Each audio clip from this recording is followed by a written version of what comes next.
wabarakatuh. Waalaikumsalam warahmatullahi wabarakatuh. Semangat pagi. Pagi. Luar biasa.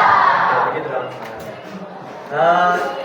Sebelum kita memulai kegiatan pada hari ini, ada baiknya kita berdoa terlebih dahulu kepada Bapak. Silakan pimpin teman-teman berdoa.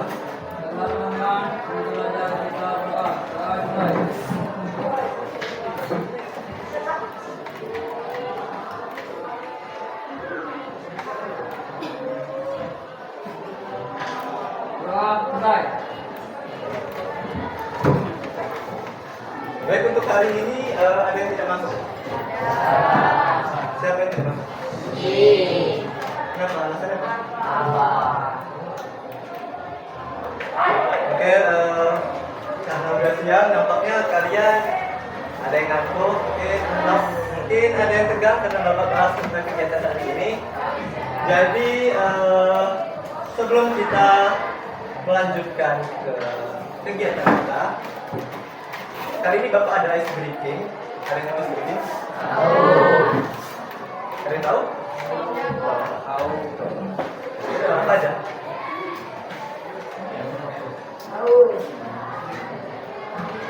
Nggak tahu? Ice breaking itu kayak pencairan suasana aja, biar tegang. Biar kalian lebih rileks mengikuti kegiatan ini nanti. Nama ice breaking-nya huruf terakhir. Jadi aturan mainnya gampang.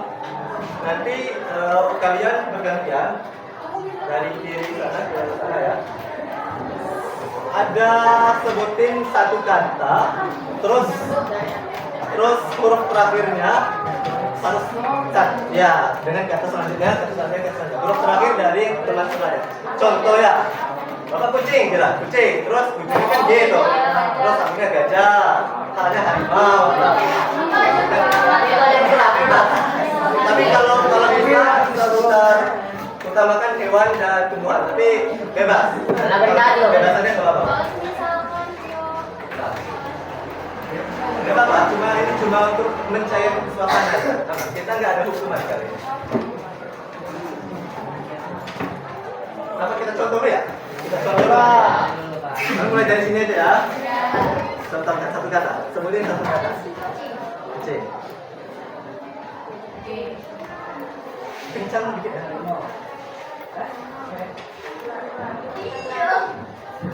Hari ini Bapak akan kita semua akan melaksanakan bimbingan klasikal, di mana Bapak akan membahas sebuah topik mengenai komunikasi efektif dalam hubungan sosial.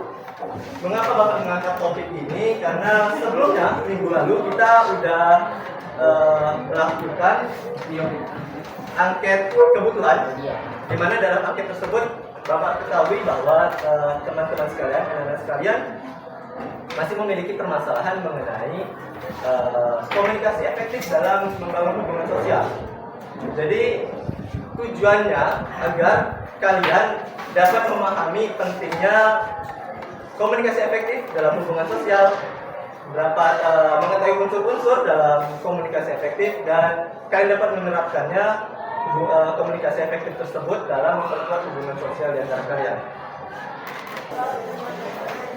Oke, sebelum kita mulai, Bapak akan memperlihatkan satu video pembelajaran.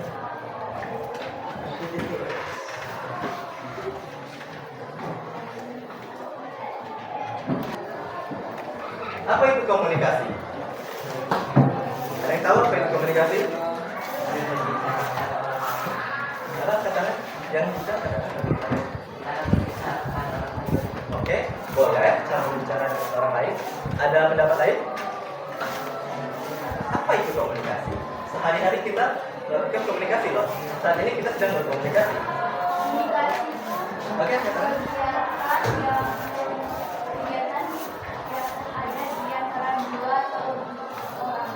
Oke, boleh juga. Tadi udah? Angkat tangan. Oke. Jadi apa itu komunikasi? Komunikasi adalah proses penyampaian pesan dari satu pihak kepada pihak yang lain dengan tujuan agar pesan yang disampaikan tersebut dapat dipahami dan dapat dimengerti oleh pihak yang menerima. Lalu kapan komunikasi itu disebut efektif? Bagaimana komunikasi dapat disebut efektif? Ada yang tahu? Angkat tangan. Ada yang tahu? Kalau komunikasi itu adalah saat kita proses penyampaian satu pihak dengan pihak yang lain, lalu bagaimana itu disebut jadi efektif?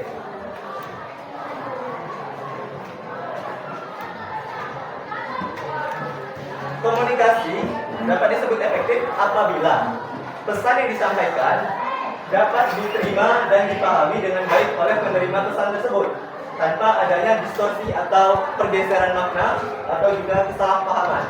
Jadi apa yang kita sampaikan dapat ditangkap langsung oleh orang yang menerimanya tanpa kesalahpahaman. Misalkan kita membahas tentang A, mereka akan menggunakannya A bukan B atau C. Itu disebut dengan komunikasi yang efektif. Ada beberapa jenis komunikasi, yaitu berdasarkan cara penyampaian dan berdasarkan arahnya.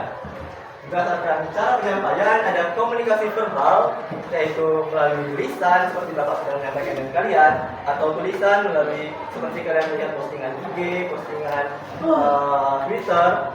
Kemudian ada komunikasi non verbal, yaitu komunikasi tanpa melibatkan lisan dan tulisan seperti gerakan tubuh atau mimik wajah atau sekedar kontak mata, itu dapat menjadi komunikasi. Kemudian ada berdasarkan arahnya, komunikasi ada satu arah seperti pengumuman sekolah, itu satu arah karena dia hanya menyampaikan informasi tanpa mendapatkan respon dari kalian, tanpa kalian tanggapi. Kemudian komunikasi dua arah, yaitu komunikasi di antara kita, yaitu tanya jawab, diskusi, dua arah. Kemudian ada unsur-unsur dalam komunikasi efektif. Komunikasi efektif memiliki unsur-unsur seperti pengirim, yaitu seorang yang menyampaikan pesannya. Kemudian pesan, yaitu informasi yang disampaikan. Ada juga saluran, yaitu media menyampaikannya, seperti media lisan tadi, atau tulisan melalui seperti Twitter, itu melalui tulisan.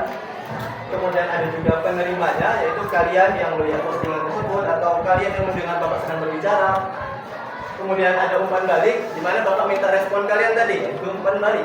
Dan ada juga konteks, yaitu sesuai dengan situasi dan kondisi dan tempatnya.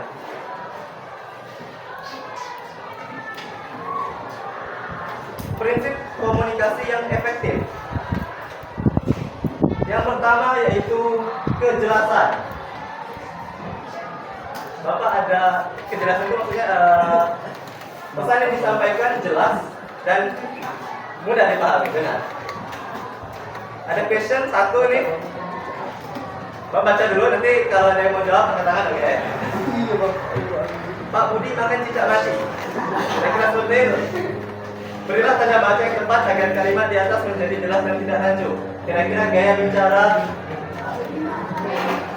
yang seperti apa yang membuat itu benar atau dapat dimengerti orang lain, bukan tidak rancu.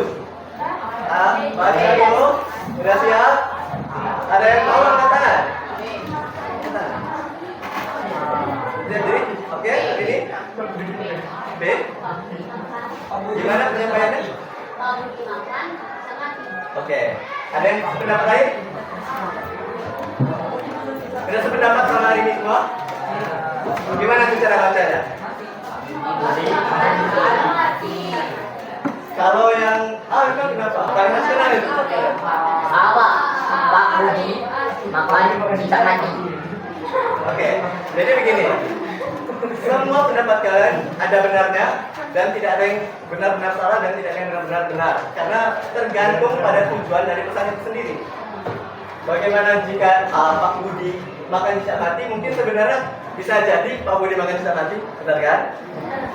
Atau mungkin B, di mana Pak Budi sedang makan, terus ada cicak mati. Dan yang terakhir C, Pak Budi makan cicak mati. Oke, benar. Pada akhirnya semuanya berakhir pada kejelasan dulu. Itu mau dipahami bagaimana pesan itu. Oke, kemudian ada selain prinsip, yaitu ada kejelasan, kemudian ada ketepatan, yaitu pesan yang disampaikan harus sesuai fakta, tidak hoax. Sekarang kan banyak tuh pesan. Nanti kalian main HP, apa-apa buka apa dikit langsung tahu kemana berita hoax masuk. Kemudian ada juga kesopanan, yaitu bahasa yang digunakan harus sopan. Jika kalian ingin mendapatkan respon yang baik, tentu bahasa yang digunakan harus sopan kan. Bahasa yang sopan aja kadang respon tidak baik, apalagi bahasanya dari awal kasar. Kemudian ada keterbukaan, di mana kalau kalian sedang komunikasi, kalian harus bersifat terbuka. Tidak mulu-mulu tentang kalian aja. Kalian yang ngomong, terus kalian tidak mau mendengarkan orang lain. Kalian harus terbuka, karena orang lain juga mungkin akan menyampaikan pendapatnya, merespon, dan kalian harus menerima apa respon dia. Itu baru terjadi komunikasi. Kemudian ada umpan balik, yaitu respon tadi, dan ada empati, di mana kita dapat merasakan atau melihat pesan yang disampaikan orang lain itu melalui perspektif dia. Bisa jadi seperti yang tadi. Kalau mungkin perspektif kita bisa macam-macam bukan? Tapi bisa kalau kita tahu konteksnya, tidak akan ada terjadi kesalahpahaman. Kemudian kesesuaian, yaitu sesuai dengan situasi dan kondisi. Dan bahasa yang digunakan harus sesuai juga.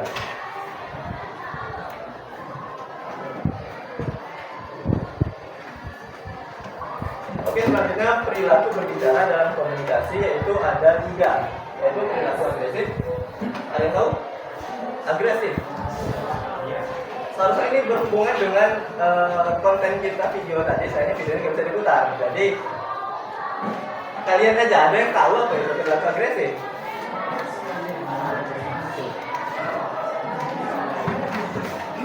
Agresif, ya? Ada kalian? Gak apa-apa, agresif aja. Ada yang tahu? Angkat tangannya. Fadli angkat tangan. Ya. Oh, benar. Itu ada benar ya. Memang perilaku. Jadi perilaku agresif adalah dalam konteks komunikasi, yaitu gaya bicara yang menunjukkan dominasi atau terlalu kasar, keras, atau tidak mau mendengarkan pendapat orang lain. Agresif. Sedangkan kebalikannya yaitu perilaku pasif, di mana kita lebih lembut atau tidak aktif. Ya, pendapat yang disampaikan tidak menunjukkan pendapat pribadi kita, lebih mencari aman kata orang itu. Kemudian perilaku asertif, yaitu perilaku gaya bicara yang disampaikan jujur, langsung, sesuai dengan pendapat dan konteks dari pembicaraan. Dan itu terakhir, yaitu teknik komunikasi yang baik. Pertama, mendengarkan aktif, yaitu fokus pada lawan bicara tanpa menilai dan memberikan tanggapan yang relevan. Kita fokus mendengarkan. Tidak semua mengenai komunikasi itu kita aja yang ngomong, enggak. Kita harus terbiasa untuk mendengarkan, karena orang juga punya mulut untuk bicara. Kita harus punya telinga untuk mendengarkan. Kedua itu gunakan bahasa tubuh yang positif, yaitu dengan pertama menjaga kontak mata, postur tubuh terbuka dan senyuman. Dan ketiga itu bicara dengan jelas dan tegas, yaitu hindari berbicara terlalu cepat atau terlalu pelan. Karena biasanya orang susah mengerti kalau terlalu cepat atau pelan kan. Kemudian ada jangan menghakimi. Ini termasuk dalam perilaku agresif tadi. Terima pendapat orang lain dengan sifat terbuka. Jangan keras, tidak kita aja. Ada orang lain juga ada pendapatnya. Kemudian yang terakhir, gunakan teknik refleksi, yaitu ulangi kembali informasi yang diberikan lawan bicara untuk memastikan pemahaman. Karena seperti kata Bapak tadi, komunikasi yang efektif bukan komunikasi sekedar bicara saja, tapi pesan yang disampaikan harus sampai ke orang yang mau menerima pesan tersebut dan dapat dipahami oleh mereka. Jadi kita harus memastikan pemahaman itu sesuai dengan apa yang ingin disampaikan oleh pembicaranya. Dapat kalian lihat di depan ada 2 studi kasus mengenai komunikasi yang tidak efektif.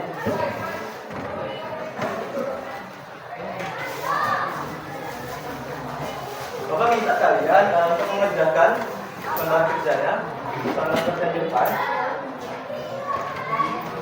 Kalian boleh mendiskusikannya sesuai bersama dengan teman sebangku kalian ya.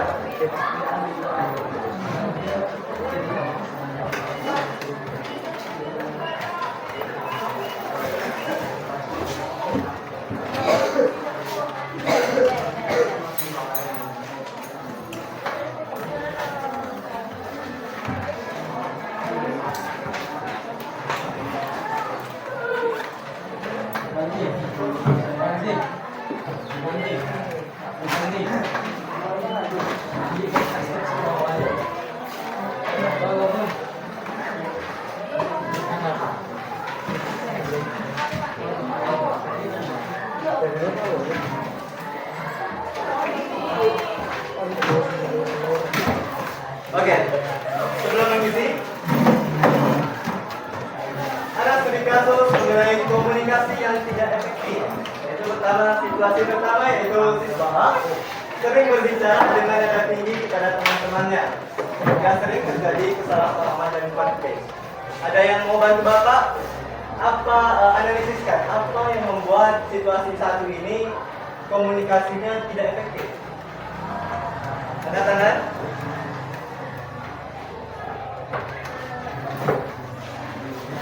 Apa yang menyebabkan pada situasi pertama ini komunikasi tidak efektif? Kan ini mengenai studi kasus komunikasi yang tidak efektif. Berarti, oke, udah. Karena kalau dia berbicara dengan nada tinggi kepada teman-temannya, otomatis responnya tidak baik. Oke, udah. Bakal tidak enak. Makanya ada kesalahpahaman dan berbeda konflik. Benar. Oke. Karena situasi pertama itu siswa A sering berbicara dengan nada tinggi kepada teman-temannya, sehingga mungkin saja teman-temannya memandang bahwa siswa A itu orang yang kasar, mungkin orang yang keras atau suka marah-marah. Benar seperti yang disampaikan tadi ya. Pada situasi 2, ada yang mau jawab analisisnya? Mengapa situasi 2 termasuk dalam kasus komunikasi yang tidak efektif?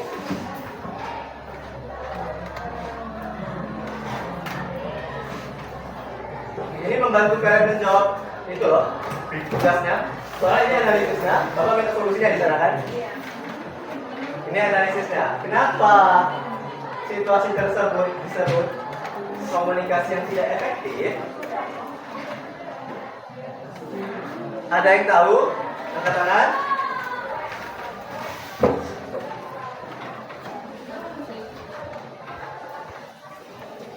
Kertasnya depan belakang kan tugasnya? Ada yang tahu? Tidak? Ini berhubungan? Oke. Tidak? Oke. Kalau kata Biarsi, karena mungkin teman-temannya tidak mendengarkan, kurang menghargai dia, kurang mendengarkan pendapat dari siswa B, sehingga dia malas untuk ikut diskusi. Jawabannya benar, karena siswa B, mengapa komunikasi tidak efektif? Karena siswa B itu kurang didengarkan oleh teman-temannya. Ingat kata Bapak tadi, kita punya mulut, tapi kita juga punya telinga. Kita tidak hanya ingin pendapat kita doang, kita dan juga mendengarkan pendapat orang lain. Mungkin siswa B ini udah sering ngomong, tapi teman-temannya nggak ada yang dengerin dia. Jadi akhirnya dia malah ikut diskusi. Solusinya gimana? Silahkan bicara.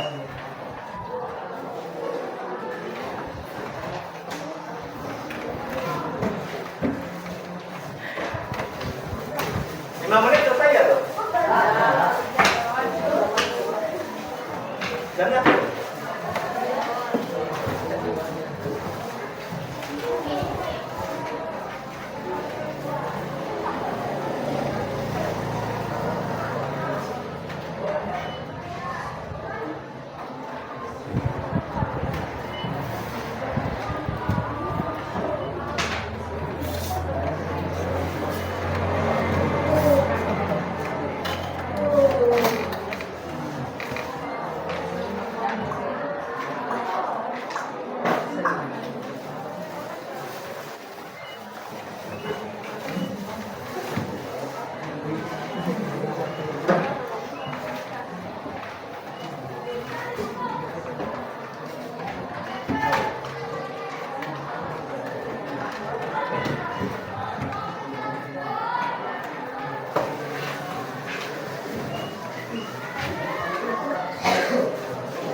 Kalian boleh diskusi sama teman sebangku, Bang. Ada solusi terbaik.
harusnya mudah kan, sudah dianalisis soal tinggal. Harusnya siswa A begini-begini. Sedangkan untuk siswa B harusnya begitu. Enggak dong. Apa ya? Analisis tadi.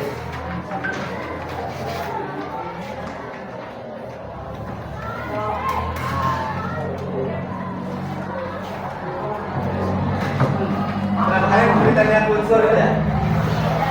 Unsur itu paling gampang tadi ya, ada 6 atau 7 gitu. Ya. Komunikasi itu tidak dilakukan oleh satu orang. Itu clue pertama.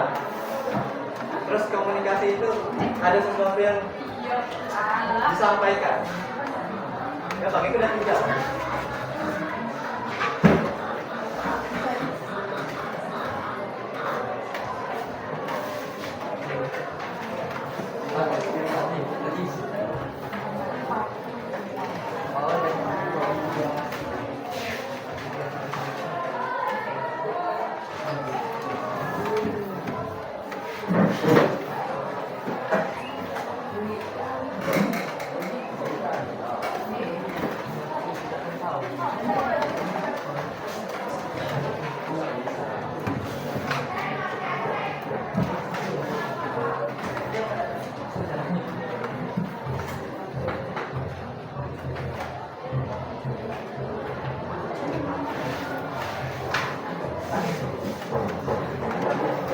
Ya, Gampang itu isi. gampang itu. Satu aja udah cukup, Pak.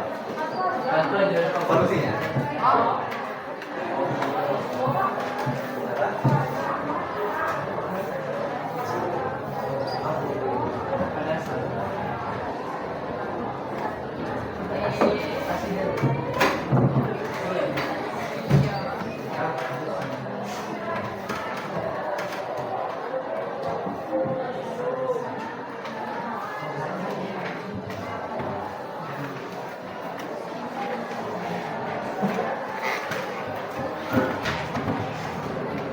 Oke, udah semua?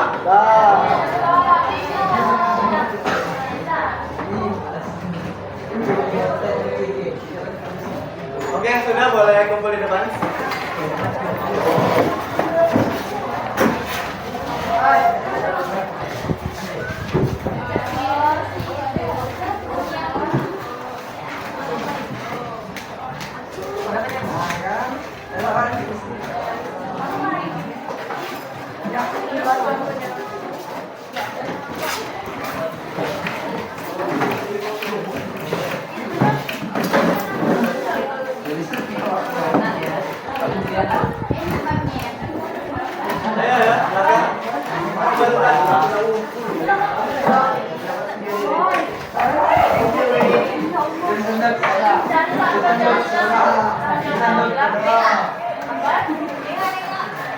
Ayo ya,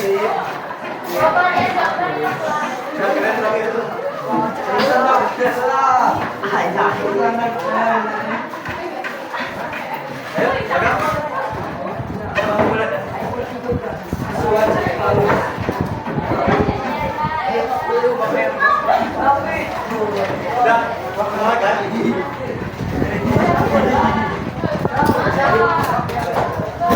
Oke, kembali ke tempat duduknya masing-masing. Iya, Pak.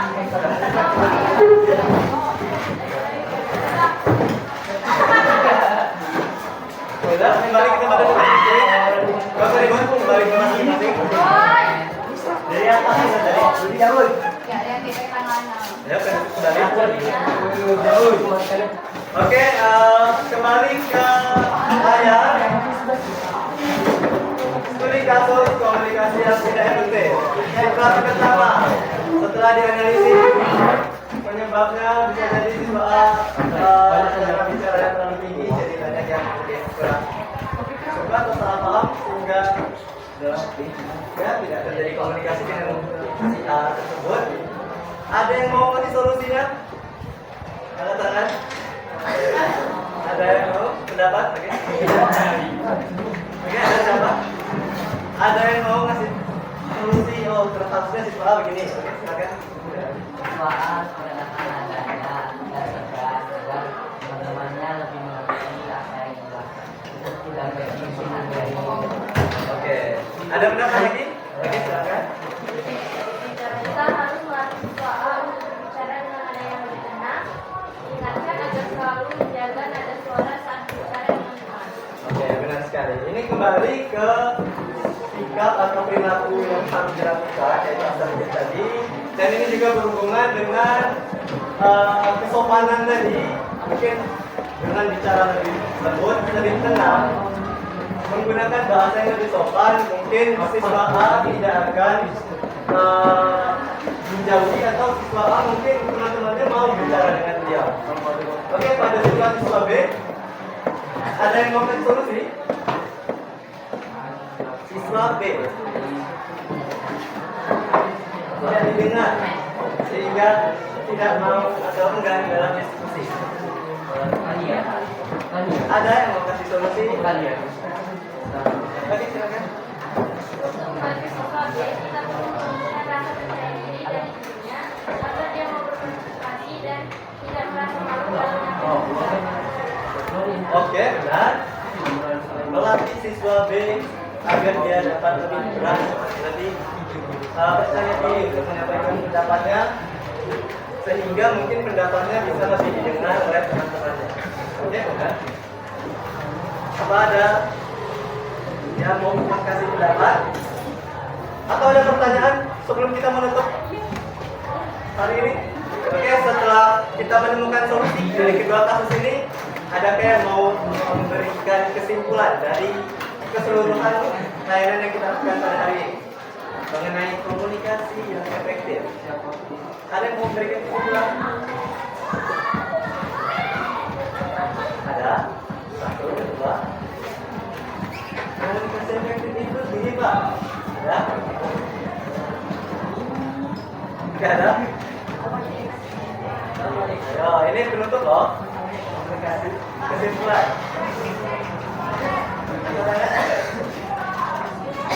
Tahu?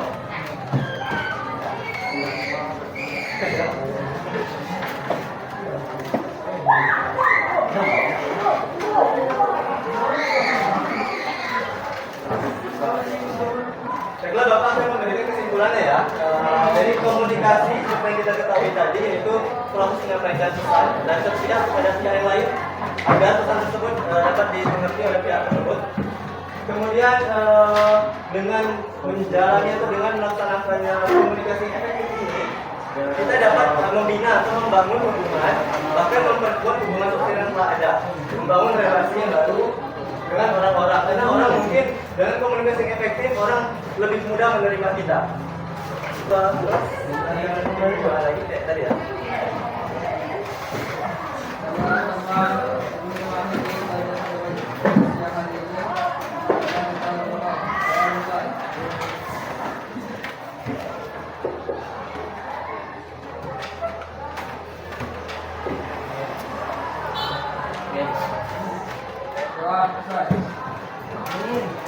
Mungkin hanya sekian, Bapak ucapkan terima kasih. Wassalamualaikum warahmatullahi wabarakatuh.